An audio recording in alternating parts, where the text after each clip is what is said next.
जय हिंद दोस्तों। आज हम जानेंगे उत्तर प्रदेश के बारे में। जब हम उत्तर प्रदेश के बारे में बात करते हैं तो हर परीक्षाओं में इसके एक अच्छा खासा पार्ट 5 नंबर से लेकर 20 नंबर तक अलग अलग परीक्षाओं में ये पूछे जाते हैं। इसलिए ये आवश्यक हो जाता है कि हम इसे बहुत अच्छे से पढ़ें। लेकिन जब हम इसे पढ़ते हैं तो हम आम तौर पे इसे कुछ समय बाद भूल जाते हैं। लेकिन इसका आसान तरीका यह है कि हम नक्शे के द्वारा अगर हम इन चीज़ों को पढ़ते हैं तो काफ़ी समय तक ये हमें याद रहते हैं। यह देखिए, आप एक आउटलाइन मैप है उत्तर प्रदेश का, जिसमें ये जो कलर्स से दिखा रहा है ये अलग अलग राज्यों से इन जिलों को साझा करते हुए बॉर्डर्स को दिखाता है। उत्तर प्रदेश जो है वो 8 राज्यों से बॉर्डर को साझा करता है। साथ में एक यूनियन टेरिटरी है जो कि दिल्ली है, एक इंटरनेशनल बॉर्डर है। अगर हम इसके लोकेशन की बात करें तो यह 23 लॉन्गिट्यूडनल जो एक्सटेंट है इसका 23 डिग्री 51 मिनट नॉर्थ से लेकर 31 डिग्री 28 मिनट नॉर्थ तक है। इसके बीच का जो अंतर है वो 6 डिग्री और 32 मिनट है। यह भी किसी किसी एग्ज़ाम्स में पूछा जाता है। इसके लैटिट्यूडनल एक्सटेंट के बारे में बात करें तो 77 डिग्री 30 मिनट से लेकर 84 डिग्री 31 मिनट ईस्ट तक इसका लैटिट्यूडनल एक्सटेंट है। इसका अंतर है 7 डिग्री और 31 मिनट। जो उत्तर प्रदेश का जो उत्तर से लेकर दक्षिण तक लंबाई है ये 240 किलोमीटर है, और पूरब से लेकर पश्चिम तक जो इसकी चौड़ाई है ये 650 किलोमीटर है। यह हम इससे भी समझ सकते हैं कि इसका जो लॉन्गिट्यूडनल एक्सटेंट है लैटिट्यूडनल एक्सटेंट से कम है। यह बताता है कि इसकी चौड़ाई लंबाई से ज़्यादा होगी। साथ ही हम अब देखेंगे कि इसकी सबसे पूर्वी जिला कौन सा है, सबसे पश्चिमी जिला कौन सा है। तो सबसे पूर्वी जिला जो है ये बलिया है और सबसे पश्चिमी जिला जो है वो शामली है। सबसे उत्तरी जिला सहारनपुर है और सबसे दक्षिणी जिला सोनभद्र है। अब हम देखेंगे बॉर्डर साझा करते हुए जितने भी राज्य हैं और उनसे सटे हुए ज़िले। तो सबसे पहले हम बिहार के बारे में देखते हैं। तो बिहार में ये चालू होता है महाराजगंज से। महाराजगंज में छोटा सा एक बॉर्डर शेयर होता है। इसके बाद कुशीनगर, देवरिया, बलिया, गाजीपुर, चंदौली और सोनभद्र, ये टोटल 7 ऐसे ज़िले हैं जो कि बिहार के संग बॉर्डर साझा करता है। सोनभद्र को जब आप देखते हैं तो ये अपने आप में एक अनोखा ज़िला है। ये 4 राज्यों के संग बॉर्डर साझा करता है। ये एकमात्र ऐसा जिला है जो 4 राज्यों के संग बॉर्डर साझा करता है। पहला बॉर्डर ये बिहार के संग साझा कर रहा है, फिर झारखंड से सिर्फ एकमात्र जिला, छत्तीसगढ़ से एकमात्र जिला यही साझा करता है, फिर मध्य प्रदेश से साझा करता है। अब हम आ जाते हैं मध्य प्रदेश पे। तो मध्य प्रदेश कुल 11 जिलों के संग बॉर्डर साझा करता है। यह चालू होता है आगरा से। आधे आगरे से इसका बॉर्डर सटा हुआ है।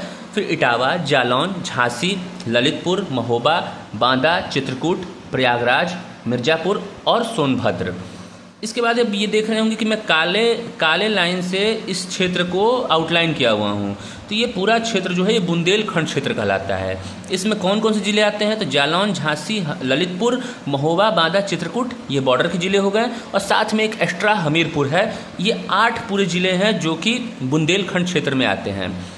अब आगे हम देखते हैं राजस्थान के बारे में। तो राजस्थान 2 जिलों के संग बॉर्डर साझा करता है। ये है मथुरा और आगरा। आगे हम बढ़ते हैं हरियाणा पे। तो हरियाणा सहारनपुर, शामली, बागपत, गौतम बुद्ध नगर, अलीगढ़ और मथुरा। इसमें एकमात्र जिला यहाँ से यहाँ तक के बीच में एक गाजियाबाद है, जिससे ये किसी भी प्रकार का बॉर्डर शेयर नहीं करता है। हरियाणा दिल्ली 2 जिलों से के साथ बॉर्डर शेयर करता है, एक गाजियाबाद और एक गौतम बुद्ध नगर। किसी किताबों में बागपत को भी इसका बॉर्डर दिखाया गया है, लेकिन यह ऑथेंटिक नहीं है। लेकिन अगर किसी परीक्षा में पूछ देता है आपसे और ऑप्शन में ये दोनों ना हो के बागपत होता है तो हम बागपत को भी लगा सकते हैं। आगे हिमाचल प्रदेश एकमात्र जिला सहारनपुर के संग अपना बॉर्डर शेयर करता है। इसके बाद से उत्तराखंड आ जाता है। उत्तराखंड सहारनपुर, मुजफ्फरनगर, बिजनौर, मुरादाबाद, रामपुर, बरेली और पीलीभीत तक अपना बॉर्डर शेयर करते हुए कुल 7 जिलों के संग बॉर्डर शेयर कर रहा है। अब ये जो इंटरनेशनल बॉर्डर नेपाल के संग लगा हुआ है यह पीलीभीत से चालू होकर महाराजगंज तक खत्म हो जाता है। पीलीभीत, लखीमपुर खीरी, बहराइच, श्रावस्ती, बलरामपुर, सिद्धार्थनगर और महाराजगंज, यह कुल 7 ऐसे ज़िले हैं जो कि नेपाल के संग बॉर्डर शेयर करते हैं, जिनकी कुल लंबाई 579 किलोमीटर है। अब हम बात करते हैं कुछ एक्स्ट्रा फैक्ट्स के बारे में। ललितपुर एकमात्र ऐसा जिला है जो 3 तरफ से मध्य प्रदेश से घिरा हुआ है। सहारनपुर 3 अलग अलग राज्यों के संग बॉर्डर शेयर करता है। साथ ही ये देखें, इसका उत्तर प्रदेश की कुल जो क्षेत्रफल है वो 2,40,928 वर्ग किलोमीटर है, जो कि 7.33% भारत के कुल क्षेत्रफल का हिस्सा है और चौथा सबसे बड़ा राज्य है। इसके बाद हम एनसीआर के बारे में जानेंगे। तो एनसीआर का फुल फॉर्म होता है नेशनल कैपिटल रीजन। तो नेशनल कैपिटल रीजन वह क्षेत्र है जो दिल्ली एक छोटा सा राज्य है, यूनियन टेरिटरी है, उसके अगल बगल हरियाणा और जो भी राज्य हैं उनसे कुछ कुछ जिलों को लेकर नेशनल कैपिटल रीजन का निर्माण किया गया था। इसके बारे में हम बाद में जानेंगे। जो मुख्य जिले जो उसमें जो है एनसीआर का हिस्सा है उसके बारे में हम पढ़ेंगे। तो ये 8 कुल जिले हैं जो कि दिल्ली के बगल में है और ये एनसीआर का हिस्सा है। ये है शामली, मुजफ्फरनगर, बागपत, मेरठ, गाजियाबाद, हापुड़, गौतम बुद्ध नगर और बुलंदशहर। यह टोटल एनसीआर का जो क्षेत्र है उसका 32% हिस्सा जो है वह उत्तर प्रदेश में आता है।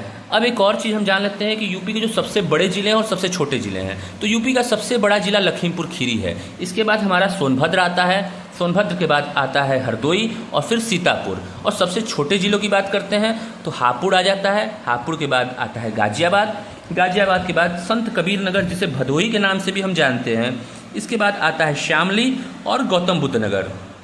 बहुत सारे टीचर्स बहुत सारे 4-5 ट्रिक बनाकर इन सभी चीज़ों को पढ़ाने का प्रयास करते हैं, लेकिन अगर हम संक्षिप्त में इस मैप को समझ लें और इन्हीं में सारे फैक्ट्स को नोट डाउन कर लें तो हमारे पढ़ने का तरीका और स्मार्ट हो जाएगा और हम कम समय में ज़्यादा तथ्यों का रिवीजन भी कर पाएंगे और बार बार आउटलाइन मैथ्स पर प्रैक्टिस करके इन्हें हम कभी भी मेमोराइज भी कर सकते हैं। आशा करते हैं कि आपको ये पसंद आया होगा। आगे भी हम बहुत सारे तथ्यों को फिर से वीडियो बनाकर दिखाएंगे और प्रयास करेंगे कि आपको ज़्यादा से ज़्यादा सहयोग दे सकें। धन्यवाद। जय हिंद।